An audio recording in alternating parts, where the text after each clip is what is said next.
ಇಂದಿನಿಂದ ಶೈಕ್ಷಣಿಕ ವರ್ಷದ ಶಾಲೆ ಆರಂಭವಾಗಿದ್ದು, ಮಕ್ಕಳಿಗೆ ಸಿಹಿ ಹಂಚುವ ಮೂಲಕ ಶಿಕ್ಷಣ ಇಲಾಖೆ ಮಕ್ಕಳನ್ನು ಶಾಲೆಗೆ ಆಹ್ವಾನಿಸಿತು. ಬೇಸಿಗೆ ರಜೆಯ ಆಟದಲ್ಲಿ ಮೈಮರೆತಿದ್ದ ಮಕ್ಕಳು ಇಂದಿನಿಂದ ಮತ್ತೆ ಪಾಠದೊಳ ಸೇರಲು ಹೊರಟಿದ್ದಾರೆ. ರಾಜ್ಯದಾದ್ಯಂತ ಇಂದಿನಿಂದ ಪ್ರಾಥಮಿಕ ಮತ್ತು ಪ್ರೌಢಶಾಲೆಗಳು ಆರಂಭವಾಗಿದೆ.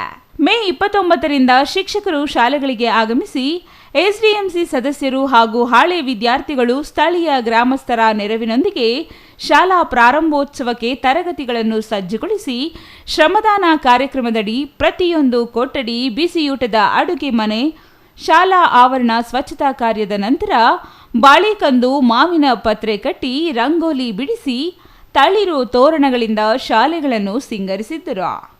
ಗಡಿ ಭಾಗದ ಚೇಳೂರು ತಾಲೂಕಿನಲ್ಲಿ ಸರ್ಕಾರಿ ಶಾಲೆಗಳ ಸಂಭ್ರಮ ಆರಂಭವಾಗಿದೆ.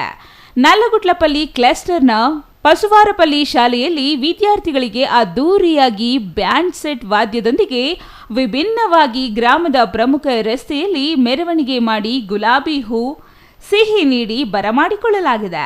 ಶಾಲೆಗೆ ಬಂದ ಮಕ್ಕಳಿಗೆ ಮೊದಲ ದಿನವೇ ಸಮವಸ್ತ್ರ, ಪಠ್ಯಪುಸ್ತಕ ವಿತರಣೆ ಮಾಡಿ ಹಾಲು, ಬಿಸ್ಕೆಟ್ ನೀಡಿ ಮಕ್ಕಳಲ್ಲಿ ಉತ್ಸಾಹ ತುಂಬಿದ್ದಾರೆ. ಗಡಿಭಾಗದಲ್ಲಿ ಬಿಸಿಲಿನ ತಾಪ ಹೆಚ್ಚಾಗಿರುವ ಹಿನ್ನೆಲೆಯಲ್ಲಿ ಶಾಲೆಯತ್ತ ಮಕ್ಕಳು ಮುಖ ಮಾಡಿಲ್ಲ ಎನ್ನಲಾಗಿದ್ದು, ಕೆಲವು ಕಡೆಗಳಲ್ಲಿ ವಿದ್ಯಾರ್ಥಿಗಳಿಗೆ ಹಾಗೂ ಪೋಷಕರಿಗೆ ಕರೆ ಮಾಡಿದ ಶಿಕ್ಷಕರು ಶಾಲೆಗೆ ಮಕ್ಕಳನ್ನು ಕಳುಹಿಸಿಕೊಡಲು ತಿಳಿಸಿದ್ದಾರೆ. ಮೊದಲ ದಿನವಾದ ಇಂದಿನಿಂದಲೇ ಮಕ್ಕಳಿಗೆ ಮಧ್ಯಾಹ್ನದ ಬಿಸಿಯೂಟ ಸಿಗಲಿದೆ.